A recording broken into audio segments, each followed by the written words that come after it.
Hello and welcome on board. This is Eye on Africa. I'm Clarisse Fortuné. Our top stories. Several people were killed in Chad in an attack on the National Security Agency's office. The government blames an opposition party. More than 52 million euros in reparations for tens of thousands of victims of Ugandan commander Dominic Ongwen, who is serving 25 years in prison for war crimes and crimes against humanity. Ghana's parliament passes a bill to restrict LGBTQ rights. If it comes into effect, a prison sentence of up to 3 years will be served for anyone convicted of supporting LGBTQ+. Several people were killed in Chad in an attack on the National Security Agency's office in the capital. The government blamed an opposition party and internet connectivity was disrupted in the country throughout the day. This comes hours after Chad announced it will hold presidential elections on May 6. Laurent Berstecher has the details. Racing through the streets of the Chadian capital, heavily armored vehicles laid siege to the headquarters of the PSF Socialist Party. After a day of heavy fighting, the building's bullet-ridden facade stood witness to the violence and intensity of the clashes. Earlier in the day, Chadian authorities had accused the PSF of carrying out several attacks against lawmakers and intelligence officers. An assassination attempt against the president of the Supreme Court was committed by the finance secretary of the PSF Socialist Party, which led to his arrest. However, the situation took a dramatic turn after a deliberate attack was perpetrated by his accomplices, led by PSF President Yaya Dillo, against National Security Agency headquarters, killing several people.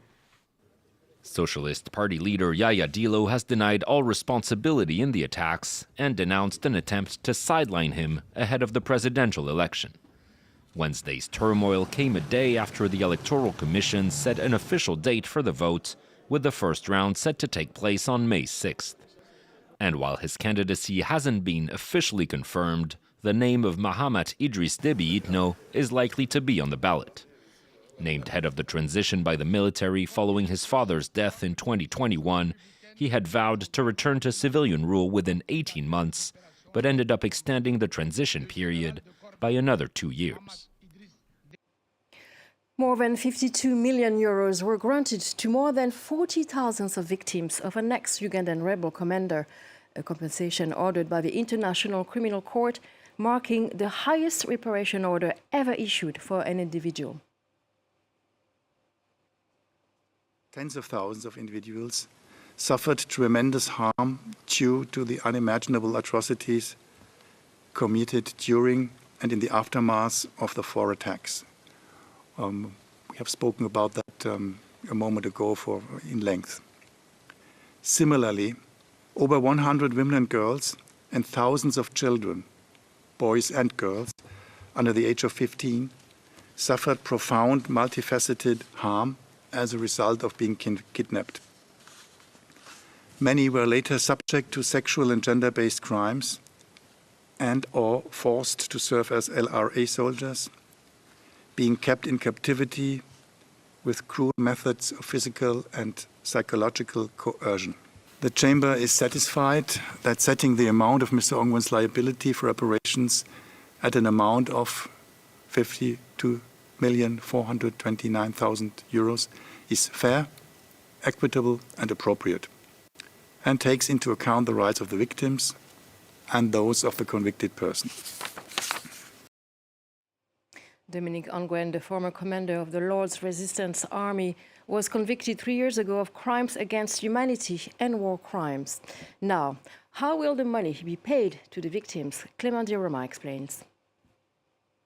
Approximately 50,000 Ugandan victims of the Lord Resistance Army's crimes are to be compensated with about $800 each. The International Criminal Court mandated these record-setting reparations following the conviction of Dominic Ongwen, a former child soldier turned commander who was sentenced to 25 years in prison in 2021 on 60 counts, including crimes against humanity, child abduction, rape and murder.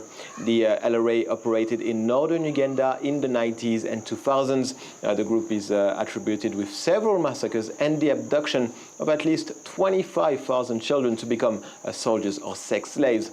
Its founder, the infamous Joseph Kony, has still not been found to this day.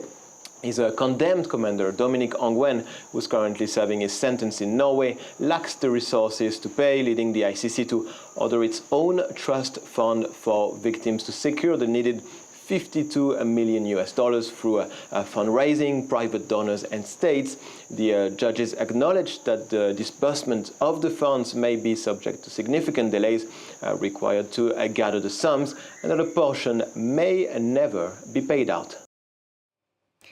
MONUSCO peacekeeping forces are leaving DR Congo. The UN mission handed over its first base to national police near the Rwandan and Burundian borders. The flags of the United Nations and Pakistan were replaced by those of the DRC. Kinshasa had declared the UN force ineffective in protecting civilians from the armed groups present in the east. Ghana's parliament passed a bill that restricts further LGBT people's rights. It imposes a prison sentence of up to 3 years for anyone convicted of identifying as LGBTQ+. The legislation was sponsored by a coalition of Christian, Muslim and traditional leaders. Charlotte Hughes explains. It's a move that has sparked a wave of concern among rights activists.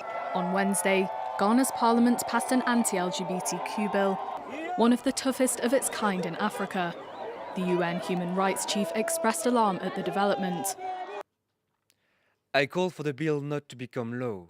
I urge the Ghanaian government to take steps to ensure everyone can live free from violence, stigma and discrimination, regardless of their sexual orientation or gender identity.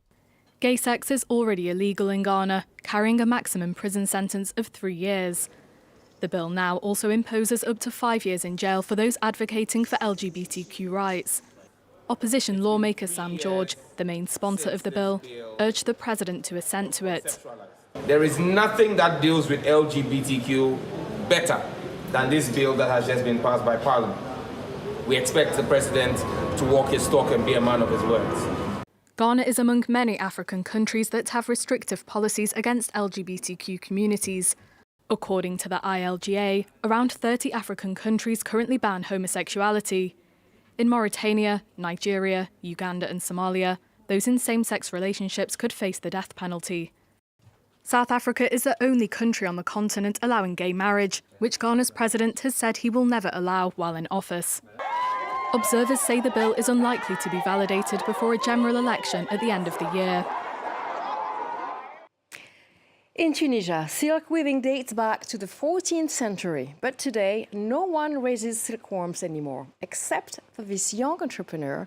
He creates original products made from silk cocoons. Lilia Blaise, Amdit Lili and Fadil Ali Riza report. Tucked between the hills and lakes of Beni M'Tir in Tunisia's northwest, Ahmed Zghal's greenhouses house a unique animal, silkworms. In these troughs, silkworms grow through their whole life cycle, from larva to cocoon. On this second breeding bed, the worms are a little more advanced. They're in the last larval stage. They've already started weaving silk thread to produce silkworm cocoons. Here we see a worm which is beginning to have transparency. We say a worm which is ready to drool, but that means to give silk. The final product? The cocoon. It is woven with the help of little structures placed on the ground to help the worms. They feed on mulberry leaves throughout their life cycles. It will spin 1,500 meters, about 1.5 kilometers of thread per cocoon, which gives a very solid material. It's one of the strongest materials in the world. Outside, workers harvest mulberry leaves, the essential source of protein to feed the worms. Ahmed exports part of the silk he produces, but he also creates his own brand of decorative products and silk lampshades from the unprocessed cocoons we saw in the greenhouse. The great thing about this material is that instead of spinning, weaving, and requiring an entire industrial chain which is energy intensive and which unfortunately pollutes the environment, we have focused on its purest form, all handmade, and which doesn't require any chemicals to produce. At this crafts fair, silk shades attract customers. I'm really surprised with the result. It seems like cotton. It's light, it's beautiful to look at. It's a real discovery. Ahmed is targeting the local and foreign markets and already exhibited his products in Paris. It's not the end of Eye on Africa. Thank you for watching. More news to come with Mark Owen bringing you the latest.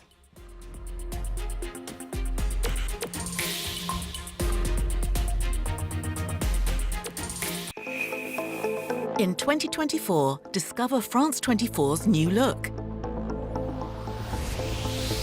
New content, more live reports, bringing the news to you faster. All our teams are working hard to bring you the best news coverage. France 24 is reinventing itself. See you on March the 4th.